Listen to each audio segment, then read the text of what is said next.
मुख्यमंत्री माझी लाडकी बहीण योजनेचा GR आपण काढला आणि या योजनेतील पात्र महिलांना महिन्याला विजयराव 1,500 रुपये, वर्षाला 18,000 रुपये आमचं सरकार देणार आहे। आणि कोणी शंका बाळगण्याचं कारण नाही, जुलै महिन्यापासून या 1 तारखेपासून कालच्या हे काम हा निर्णय झालेला आहे। 46,000 कोटी रुपये या राज्यातल्या माता भगिनींना देण्याचं काम सरकार करणार आहे।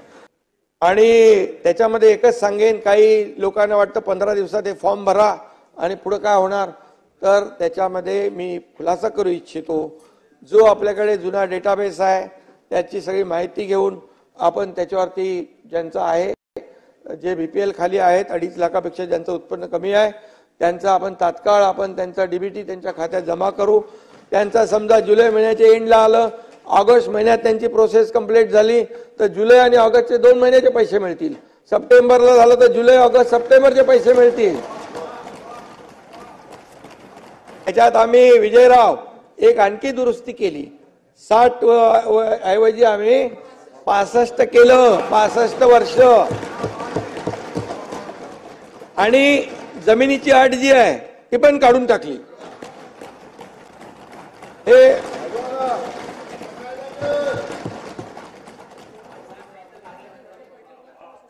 आणि त्याच्यामध्ये कोणीही आमच्या भगिनींकडून बहिणींकडून कोणीही सरकारी कर्मचारी असेल कोणी असेल त्यांनी पैसे घेण्याचा प्रयत्न केला त्याला सस्पेंड करून जेलमध्ये टाकून देऊ। त्या माझ्या माता भगिनींना मी अगदी जाहीरपणे सांगतोय, कुणालाही 1 रुपया द्यायचा नाही आणि जो मागत असेल त्याची तक्रार करा, त्याला जेलच्या आतमध्ये टाकून त्याला बाहेर येऊ देणार नाही। आता एकाला करून आलोय, माझ्या बहिणी आल्या होत्या, त्यांनी माझी ओवाळणी करून राख्या बांधल्या, त्या बहिणींना मी धन्यवाद देतो।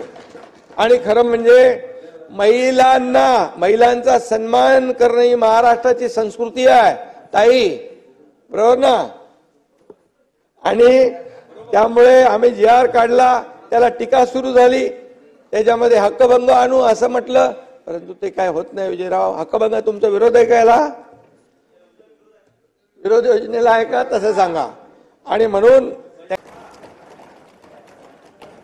आणि त्यामुळे त्याच्यामध्ये काही लोक म्हणाले, अरे बहिणींचं लाडक्या भावांचं काय, असं काही लोक म्हणाले। पण आम्ही तेही केलं आम्ही विजयराव, लाडक्या भावांचा देखील आम्ही निर्णय घेतला।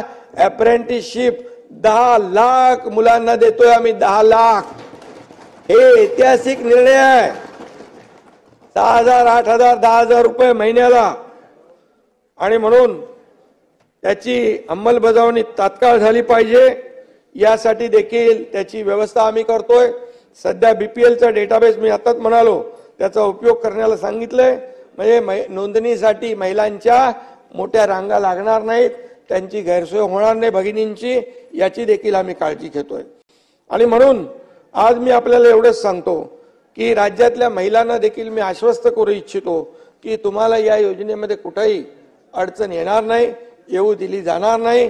कुणी विचार करण्याची आवश्यकता नाही की 15 दिवसात नाही भरलं तर योजना गेली। आम्ही सगळे भाऊ आपल्या सोबत आहोत, एवढीच या ठिकाणी मी आपल्याला खात्री देतो। आणि त्यामुळे काळजी करू नका। खरं म्हणजे ज्या घरातली अध्यक्ष महोदय लक्ष्मी सुखी, त्या घरातली समृद्धी पक्की।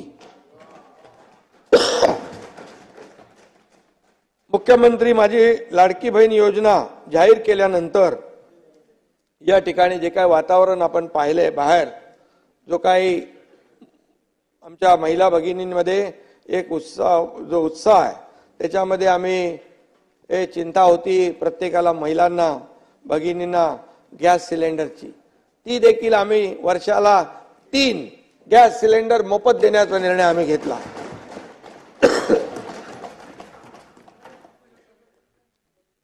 एवढंच मी सांगतो की जी गर्दी आता होती आहे सगळीकडे, आपल्या जिल्हाधिकाऱ्यांना देखील आम्ही आदेश दिलेले आहेत की आमच्या भगिनींना त्रास होऊ नये, या खरं म्हणजे आपण या गर्दीचे आणि आनंदाचे फोटो काढायला पाहिजे। या सभागृहात काही चांगले फोटोग्राफर पण आहेत, त्यांनी एरियल फोटोग्राफी सोडून जमिनीवरचे फोटो देखील काढले पाहिजेत. त्यामुळे गर्दी बघून त्यांचे देखील चेहरे फोटो काढण्यासारखे होतील अशा प्रकारची गर्दी आणि अशा प्रकारचा आनंद सगळीकडे आहे. आणि म्हणून मुलीच्या जन्मापासून लेक लाडकी योजना विजयभाऊ आम्ही चालू केली.